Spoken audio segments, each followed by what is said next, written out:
because over 22 years, I have some experience and evolution throughout media, and then we see the different platform and changes. So last time, okay, just a little sharing that. Do you know why it's called broadcast? It's like Singapore broadcast, right? Singapore Broadcast Corporation. So the word broadcast, do you think it is a media term? No, it is actually a farming term. Farming. So the reason why they do that is way back in the 1920s and 30s, so back in USA, so when they go to like farming was the agrarian agriculture age. So the term broadcast comes from the farming term. So you say to a farmer, when they cast the seed, right? Out of 100 seeds you cast, maybe 20 or 30 will go into trees or go into vegetable. So what they do is you try to cast the seed as broadly as possible. So the word broadcasting is broadcast seed. So when the US Navy, they wanted to send, because in between, because farmlands are very huge. So what they do is they need to communicate with one another, so they usually send telegram.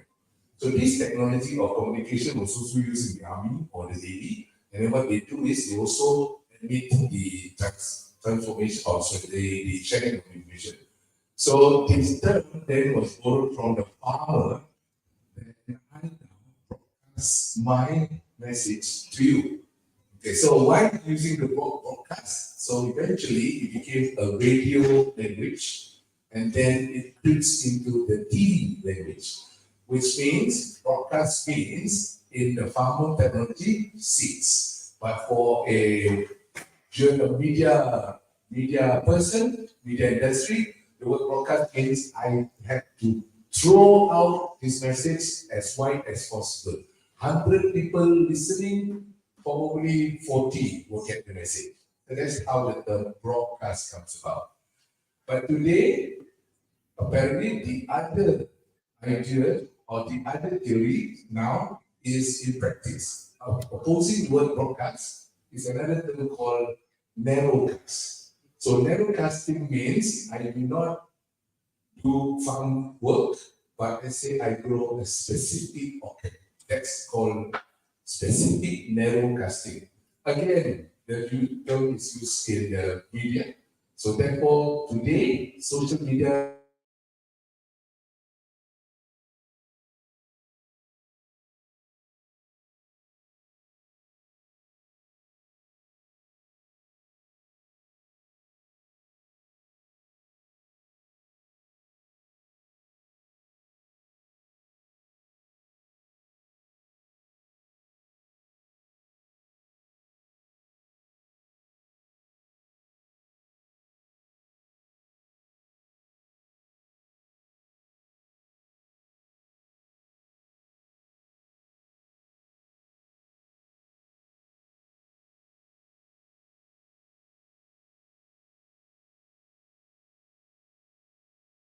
to learn the discipline of broadcasting because it comes with accountability. Last time, people used to do it for you. Let's say someone got involved in an accident, so a journalist will then now pick and choose the type of pictures that can be consumed by the public. They don't show this fella head underneath of the tire because it's too gory. So last time, someone was doing that for you. But today, you're on your own. Because now you get the picture, you get this is the new TV station, you take the picture, you upload it, and then the whole entire world, whether you're a 60-year-old man or a 6-year-old boy, now everybody gets that message. Are you accountable for that? Yes, you are, because you are the one who caused this whole rift going around. So the discipline of broadcasting still remains the same. This is that people are not aware. So imagine that the weapons now given to the masses. So it is important for us to actually understand this part, because if not, we didn't realize that mistake began from us. So today you're living in the world of narrowcasting. Today, basically, that's why we have groups of people here. Last time, when we want to do this kind of talk, we have to take the stadium. Hundreds and thousands of people will come because if they don't come, they don't have the opportunity. Today, some of us will come because we want that personal touch. Some of us will be lying on their bed watching this from Facebook. So The treatment is different, but the whole idea is still remains the same. If you want to know more, you can actually pay some money to these people. They'll be producing this program, and then they will pass some money. That is really sold it. Yeah, but so if you want to ask any question or any comment, we will address the question today. Yeah? So today, basically, before we start our beginning session, today is whole idea is we're talking about a very not say sensitive, but a very close ear to heart topic issue. Everybody, we're talking about the reality of humanity. They were glad that certain events bring us closer. So I think by looking at this opportunity for us to be closer and working together, instead of differing in opinions that brought some divisive or start to have some factions talking about different things. So we use every opportunity to actually come together. And that's the reason why. Number two, is of course we're living in Singapore. Singapore, we need to be careful in what we do. It's because it's a very small space. Very small space. We're not as powerful as some nations, they're very huge. I think if we compare, Johor is 17 times bigger than Singapore. Johor, I think probably about 1.7 million people. Singapore, which is 17 times smaller, 5.5 million, not inclusive of our foreign talents, and not inclusive. So everybody is packed here almost like close to 8 to 9 million. So 8 to 9 million is a small space. So when we are in a small space, you see this room, we still can do something. But if we are cramped together, please do not fight. You fight, you control me. Within 0.5 seconds, somebody will stand. So that's what we are. Not because we are careful, but we have to be careful in the most fragile structured space. That's why, because of that, we are always on our toes, and thank God, and because of that also we progress very fast. Do you know that Singapore is the most fastest technology country in the world, and Asia especially? Yeah, we are, because of the consumption of internet and all that. We are the highest in the whole entire region. And that's the reason why also when you go to Mustafa Center, which we never knew. Did you know that our electronic and electrical goods are the cheapest in the whole entire region? I went to Loyang in KL, the price is still 3 times. But if we go to Mustafa Center, we go to Sibling Square, do you know that buying your handphone, computer, laptop is the cheapest in the region? Yes. Unfortunately, people always think Singapore very expensive. No, it's not. We still have $1.20 nasi lemak. If you want to know more, you can come follow my food tour. There are still people out there telling $1.20 nasi lemak. We didn't know. We only think Singapore very expensive. The reason why is because we don't know. When we know people who know, one day we go to makan nasi padang, the cheapest nasi padang. You know what? It's called 𝒓𝒂𝒏𝒊𝒂𝒏. It's near the new Sembawang area. Everywhere around it, all those black and white British buildings. So in front, there's one small little kampung house. If you Google it, you can see 𝒓𝒂𝒏𝒊𝒂𝒏. 7 a.m. open, by 2 p.m. the uncle went up already. And it's a kampung 1960 look, the only one. And then after that, you park there for free, then you park there. The cheapest food there. Yeah. So these are some of the little things that people think that, oh, now I know. Now this is liberating when we have knowledge, isn't it? Just one more trivia.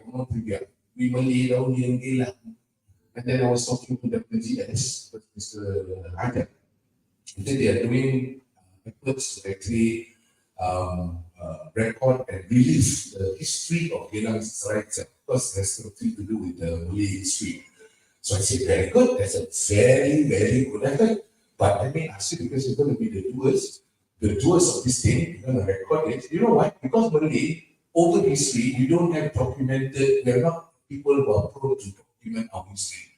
And history documented by oral, like in Pantun, for example.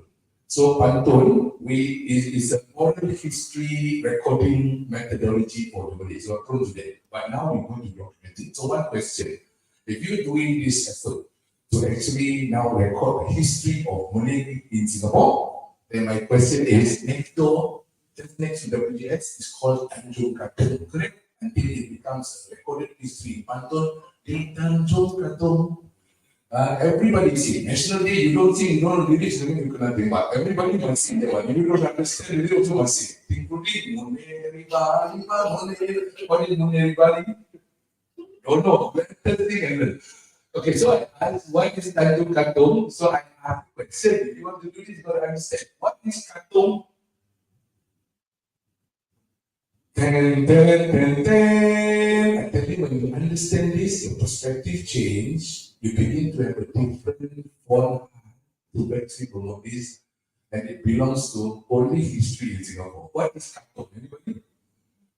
We've been saying this since we were kids. Tanjung Katong. And Katong, we also don't know what it is. Okay, Katong is actually 𝑑𝒂𝒏𝒊𝒕𝒂𝒏, extinct really, because of the hunting of the egg in Singapore. So the word Katong is a very old Malay word, and it's reference to 𝒂𝒏𝒊𝒕𝒂𝒏. That's why in Malay they call it Penyu Katong. So Tanjung is Gulf, 𝒂𝒏𝒊𝒕𝒂𝒏 is Katong. Tanjung Katong is the Gulf of 𝒂𝒏𝒊𝒕𝒂𝒏. That's where you have the beach. Now you can see the works have been done effectively. You didn't know there was a beach there. Not only a beach for people to picnic, but it's actually a port. Trading port. That's why we have 𝐒𝐨𝐮𝐪 there. It was called 𝐒𝐨𝐻𝐿𝐴𝐻 back then. And then somebody bought over and then into lemongrass become 𝐒𝐨𝐻𝐿𝐴𝐻. Mat Salleh don't know how to pronounce it. So when we know history, do we have change now? Yeah, because that was Katong. Katong is not just a beach. Katong was a trading port. It was a thriving trading port where we do businesses there. And that's the reason why you have businesses in 𝐒𝐨𝐻𝐿𝐴𝐻 right now. And by knowing ourselves, now we know the world. By understanding, now we have more empathy. But when we do things without understanding, that's the reason why we always apply the wrong education, right? So we have to say it. Don't worry, after this session, I will have like 150 questions and you have to fill up. If you have to, you score somewhere around 80%, you can walk away and go home. If not, you have to receive for the test again. Yeah? Now, this is not showing that I'm clever or smart or whatever, but because there was interest in this, it's my just cup of tea. And I need to actually understand this because, back then in broadcasting world, we also taught that we need to think before we say it because hundreds and thousands are listening to us and we need to do extensive research even to the smallest little detail, smallest little issue. Even the pantun, small little things that people thought was trivial, we have to do a little bit of research. That's part. That's just to make you a bit more. Manadi do like pantun, right? Okay, very good. Do you know that pantun, not only usually when people do pantun, they always say the end part, everything is right. Only the end part must sound the same. No, it's not true. The only people in the world who does stop like pantun is the Malay, and then what they do, not only the end part, but also the middle must rhyme. That was some level of intellectual. I'll give you an example. 𝒂𝒏𝒊𝒂𝒏 𝒂𝒂𝒏 anak 9 di tapak. Sungguh jauh beribu batu, hilang di mata, di hati jangan. It means what is the mistake there? Again. 𝒂𝒏𝒊𝒂𝒏 batu, anak 9 di tapak kanan. Sungguh jauh beribu batu, hilang di mata, di hati jangan. What is the mistake? If we know pantun and we know our culture, we know deep-rooted, we will know, spot the mistake. The mistake is hilang di mata. He said that. 𝒂𝒏𝒊𝒂𝒏 batu. Anak 9 di tapak. Sungguh jauh tahu, sini beribu batu. Di mata hilang, di hati jangan. Mata hilang 9. You see when the Malay do the pantun, the center also. That's why the youngsters today hantam Malay, and I know when we listen and we hear this fella hantam, even some of the people who did some budaya show and all that, we know they hantam Malay. Now when you do this, I told the cikgu, this is one of the knowledge you should dwell in. Go to the classic part because pantun is not just saying things and singing, it is also part of history. Last part will be the part where history, you know what is history? There's oral history, yeah?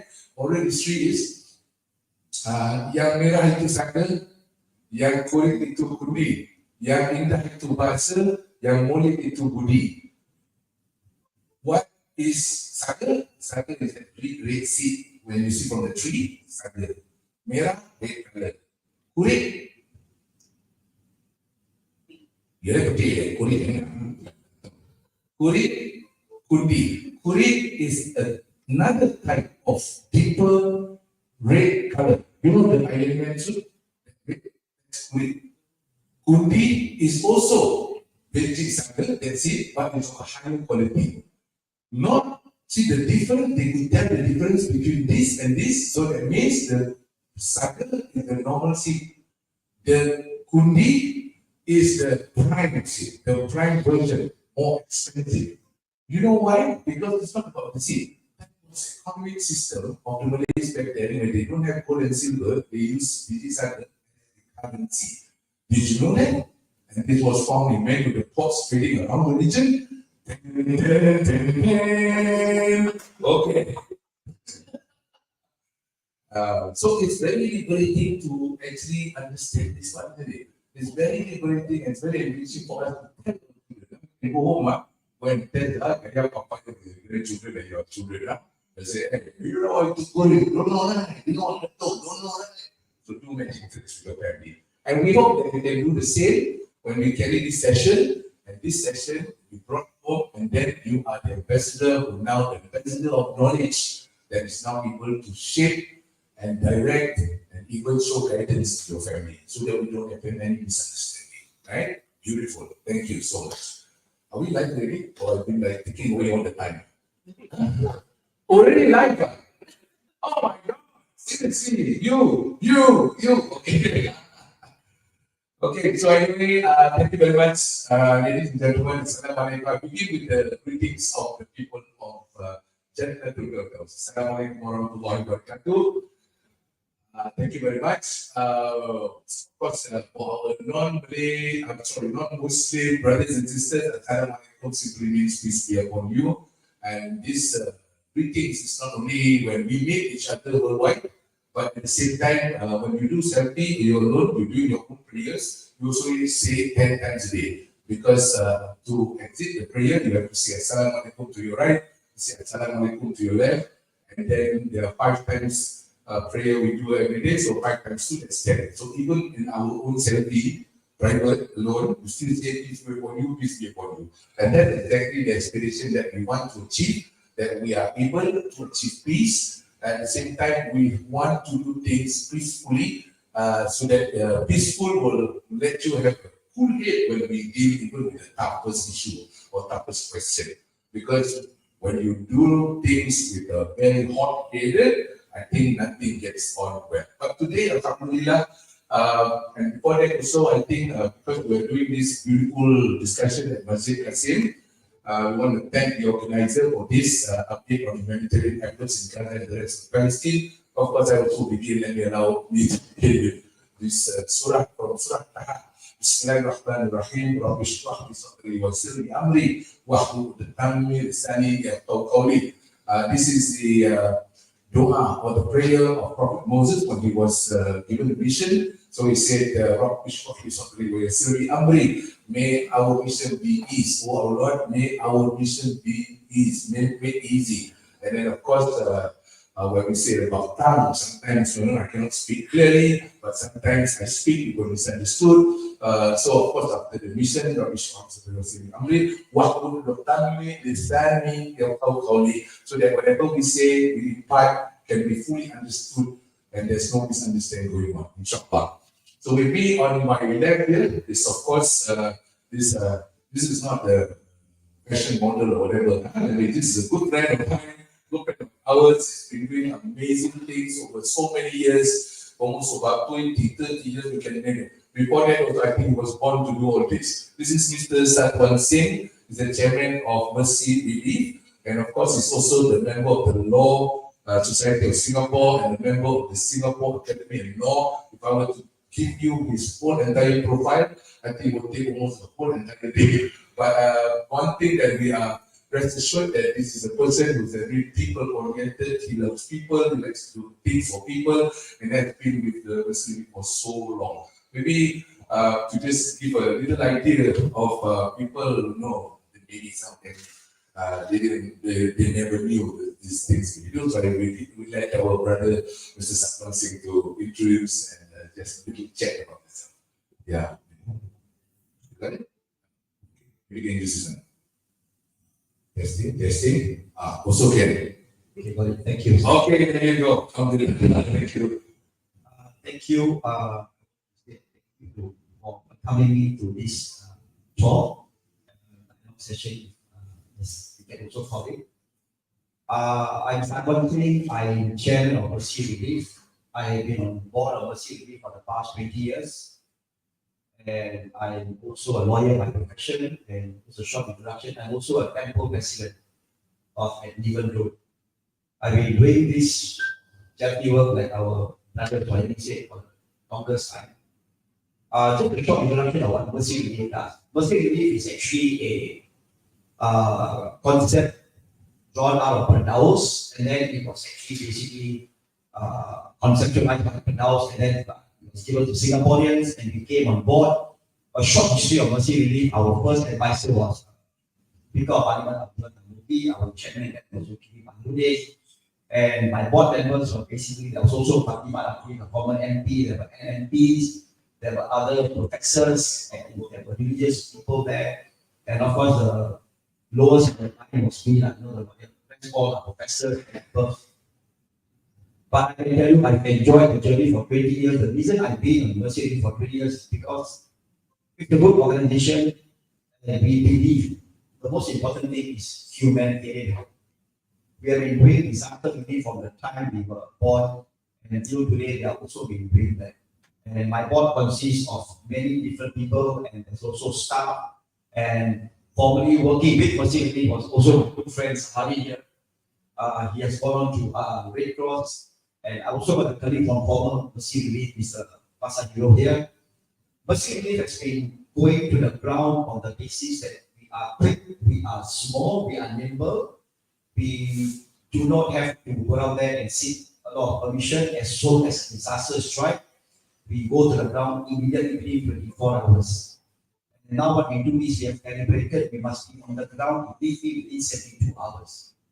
And we ensure that we have a ground partner, we ensure that it's safe to go in there first, and we also want to know that before we go in, what is it that we need to do when we go in? What are the needs of the people on the ground? And then 𝒯𝒖𝒂𝒏 will go in. We have been around many countries for the matter, for example, Pakistan, China, India, Philippines, Indonesia is many times. And we have also been to Sri Lanka, I've also been to Palestine, I've also been to Cairo and Jerusalem for the matter in Gaza prior to this journey. And 𝒯𝒖𝒂𝒏, what 𝒯𝒖𝒂𝒏 does is we do not believe in the conflict that has happened. We take side which government, whether government good or not, we don't. As far as we are concerned, we don't look at our agama atau kepercayaan. We go in there on the basic is called humanitarian help. That's what we call 𝒯𝒖𝒂𝒏. That's the short introduction of 𝒯𝒖𝒂𝒏. I'll go on later if there are more questions to be asked. Absolutely. I'm going to talk to Mr. Sakman here about what 𝒯𝒖𝒂𝒏 is and what we do here, how are we responding, because these are some of the fundamental questions. You know, people come in and ask, sometimes mature people, sometimes the younger ones, what do we do? What do we? Right now, of course, we all know that there's a huge crisis going on in Gaza. It has reached a level where we have to come in and support or even rescue some parts of the humanitarian world. So people ask questions, like, what are we doing here? Why is Singapore very quiet? No, we're not quiet. That's why we need to do this. That's why we have these people on the ground that actually speak to us about this. But before that, we get to know each other very well, so that we know the functionality and how we ourselves can participate and collaborate to do this. So thank you very much, Brother Sakman. We have Mr. Suhaimi Yusof, who's also the Dean of Red Cross Academy. So before we dwell into further questions, and then after that we open up the questions to the floor, as well as people who can actually write in and comment on the 𝒯𝒖𝒂𝒏 Facebook here. So before that, of course, we want to know a little bit more. There's a little bit of presentation because it comes with visual. Because after a while, this is a person that's been on the ground, just like how someone said. Number one is 24 hours, let's move. And they're not the kind of tourists like we are. We need to go and drop our passport and that, or there's a special arrangement. We because when disaster strikes anywhere, they are there to actually move. So, for a person on the ground, I'm going to leave to Mr. Sani to take us through his personal experience. So, the team of the Singapore Red Cross Academy, formerly working side by side together with the Muslim League, and now this man who has double, triple, quadruple. I have no idea the level of experience we have on the ground. Take us through your journey, please. Thank you again, Mr. Kasif, for inviting me. Assalamualaikum warahmatullahi wabarakatuh. Again, I think I just want to that even though I have given the opportunity to work for the past 20 years, my choice to become a humanitarian is by accident. Actually, I didn't choose this career. Was given opportunity, I think that only 20 years ago for the purpose of mencari work untuk for me to survive. So I'm a nurse in training. With that, I think I was given a couple of experience. I want to share some of the experience that is meaningful. Most of the missions are meaningful. Most of the 22 missions are very meaningful. Next, please. My first mission was actually I went to do a refugee in Afghanistan. It's actually the border between Afghanistan and Pakistan. The border town called 𝒓𝒂𝒏𝒊𝒕𝒂𝒏. Basically, the reason why people become a refugee is happened during the September 11, where Pakistan and Afghanistan decided to close the border. People can start. I went there. I met the young innocents. I went to do a medical mission. The key thing is that it's the first glance I see the resilience of the people. People come to see the doctor, people get access to the social sectors there. Next. My second mission, I also have a very unique opportunity. Probably one of the very few who are able to go on the ground first hand to see the three tsunamis. The first tsunami was the Asian tsunami where I went to Sri Lanka and Aceh. Then I went to Japan after tsunami. That is when I was with Mercy Relief. Then the latest one is Sulawesi earthquake tsunami in 2018. Next slide, please. I would like to focus on Aceh Indonesian tsunamis. I was deployed then in Aceh. Actually, my wife went first because she was activated under Mercy Relief. Your wife? Yeah, my wife was also husband and wife in this ground zero thing? Yes, correct. Wow. So she was there together with Dr. Fatima. So I had to wait after my children and I was deployed. Very uniquely, Aceh before the tsunami was a conflict zone. It is a conflict zone between the Gerakan, the Free Aceh movement. But after the tsunami, they actually concept it became peaceful. So I also went to the next countries. I went to Sri Lanka. Similarly, I went to Sri Lanka in the part of 𝒓𝒂𝒏𝒊𝒂𝒏. And similarly, Sri Lanka was also a conflict zone where there is a conflict between the Sinhalese and the Taiwanese. So we went there, of course, the conflicts and tried to when they settled down. Next slide. My next big mission is that actually I was there in Poland last year. For the Ukraine conflict, similarly because we cannot go to Ukraine, the best closest area that I went to is a different border of all the countries. I went to Romania, I went to Hungary, I went to Poland. Actually, I stayed in Poland for about 4 months. Usually, I was activated in the second days of 𝒓𝒂𝒏𝒊𝒂𝒏 last year. So I spent my Hari Haji and Hari Puasa in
on the side or the map of Gaza. This is actually the red dot is all the area of people have destroyed, affected each other. If you see on the northern part of Gaza, of course, there's also some areas in the southern part of Gaza.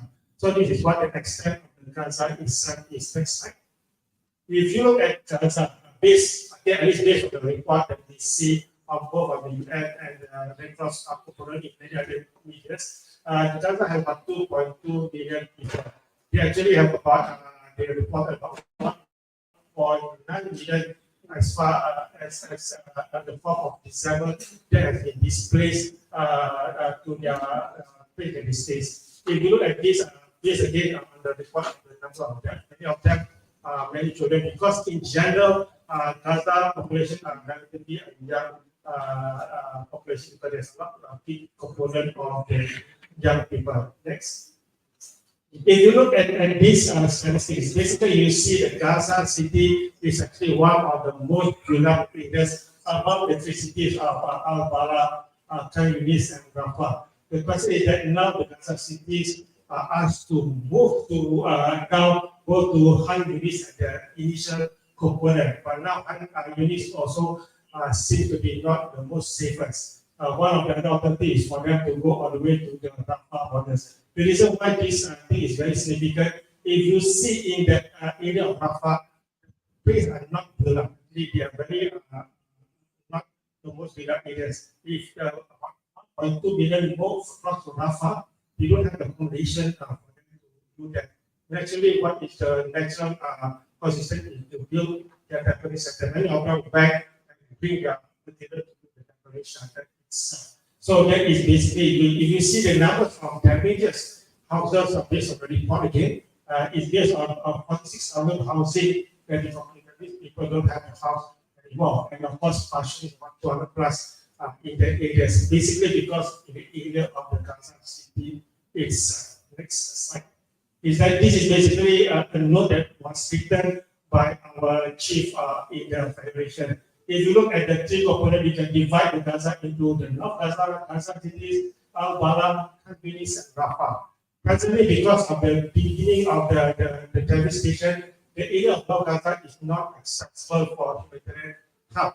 But again, during the short cruise of humanitarian cruise, they are ready to take some item in. But now, it resumed, they are not able to put in.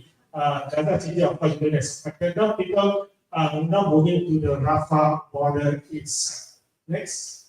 Is that I just want to give you the comparison. Let's say what is Gaza and Singapore? Even as Singapore and Gaza, right? Singapore has a land area of 790 kilometers, whereas Gaza is 365, is half of Singapore land areas. This is actually almost comparison of the width is about 41 kilometers. Singapore width is 49 kilometers. Actually, end to end is about 1 end to end of Singapore. And if you look at the population, actually 2.2 million. For a city of a district, actually quite densely populated. I agree, because when you look at Singapore, 719 square kilometer, which means like when Gaza is 365, we don't even have something like Jurong area. The other half is not there. And then when we take a look at the density of the population itself, 5.5 million, we already feel that it's a little bit more starky when we walk down Oxford Road. So you can imagine that the whole size of 2.2 million into 365 square kilometer, and now they're in a crisis where they have to either move north, south. I think technically they don't have anywhere to go. But don't forget, they are going to the half of Gaza. Means they are moving to advance, they go to 𝐏𝐴𝐚𝐬𝐬𝐙 and Rafah. That is half of the city. So you can really see the challenge that they just want to give one additional dimension why I'm sharing that. I think all of us have a part to help, because the need is massive. You're looking purely on humanitarian needs. The last slide, please. Okay. If you see the different indication, people say it's about the household who don't have enough food. 83% of them have enough food. How about people are saying that they spend 1 full day without food? Among them, it's about 2 out of 3 people who have to pass 1 day at least. So, and the food itself and the water supply itself, each of them doing the rationing, they need 1.5 liters per person. 1.5 is about 1 bottle of water they need to ration for the whole day. So the next one.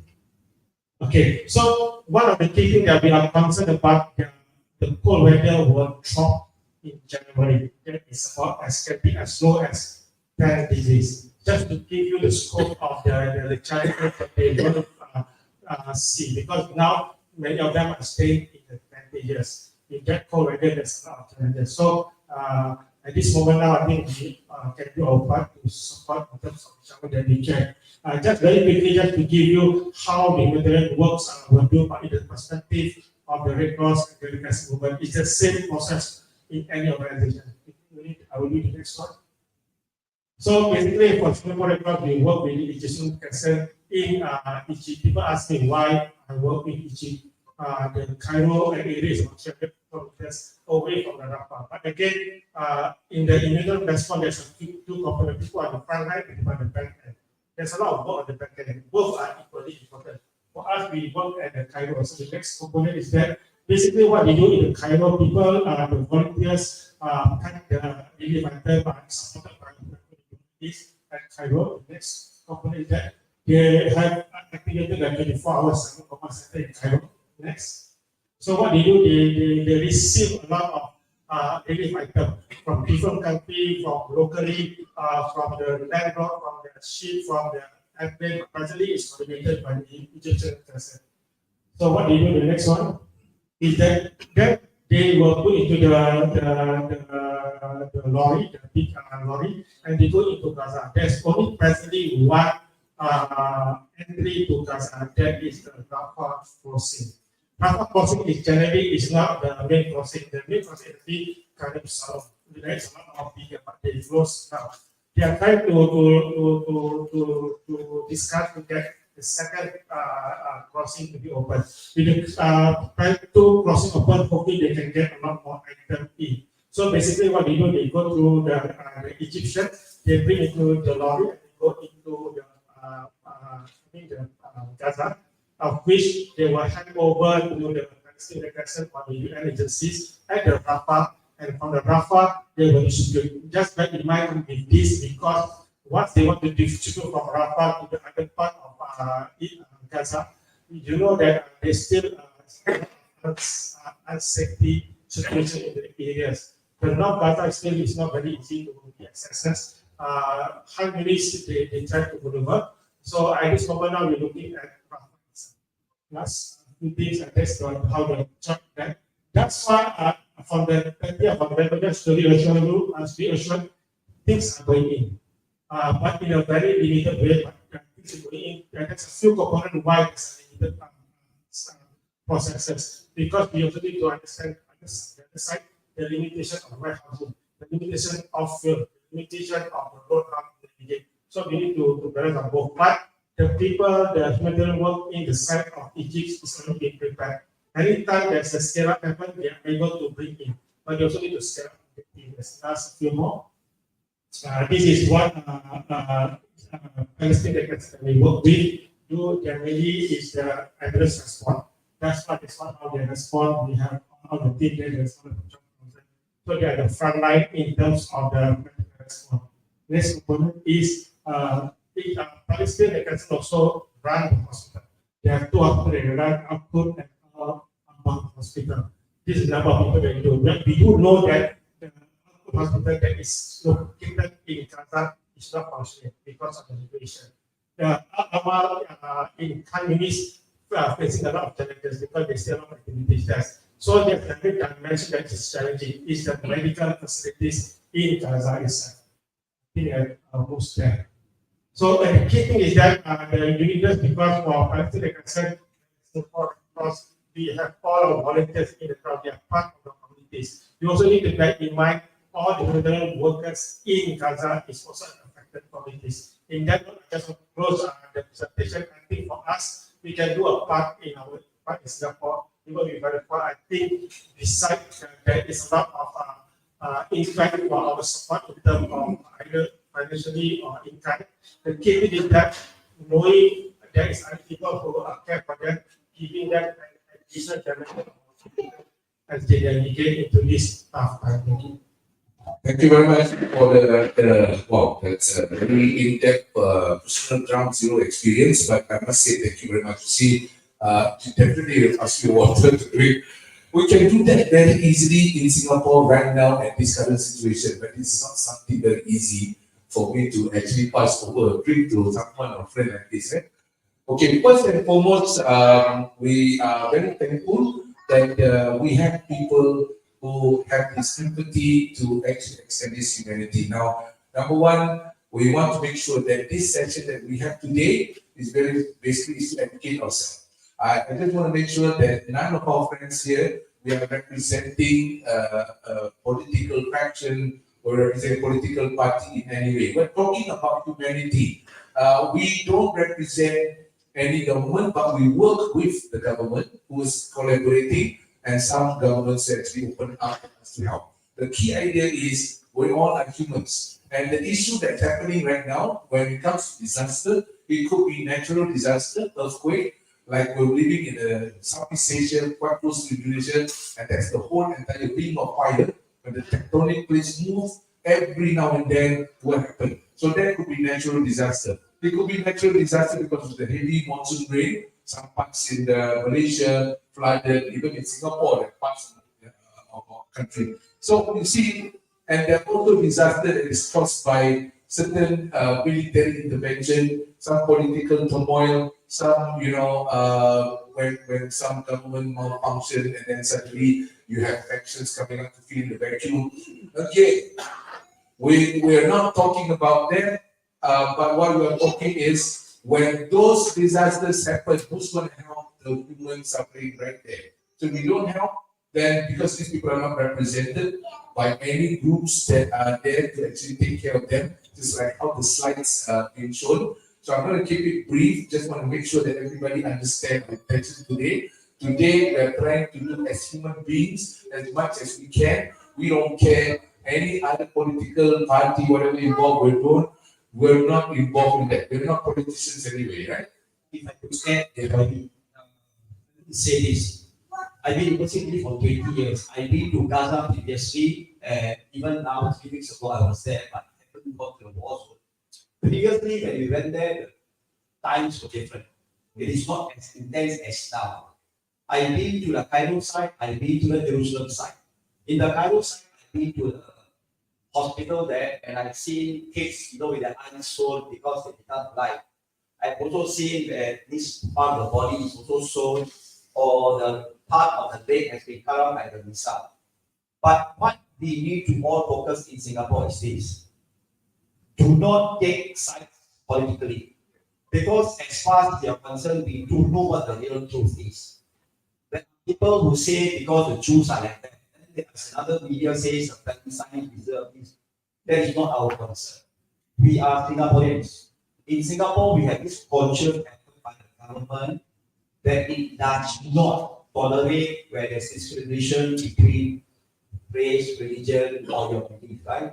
So as 𝑑𝒂𝒍𝒆 and Red Cross, what we do is we go in there on the basis because manusia.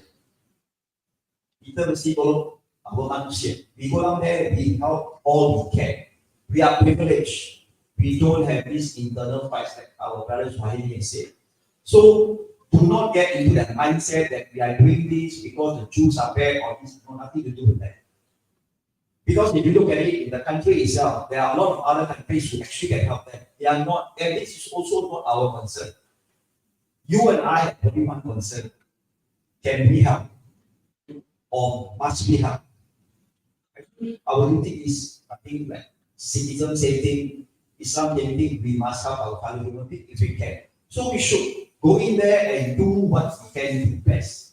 We can deliver humanitarian aid, and our brother said that there's also a restriction where the trucks can go in with the food, water, and all of these. Yes, it is true. But we are not there to take side and don't say, hey, why can't you open another corridor? It's very difficult to tell people what to do. There and impose our belief. So when Sahari and I and other organizations go down,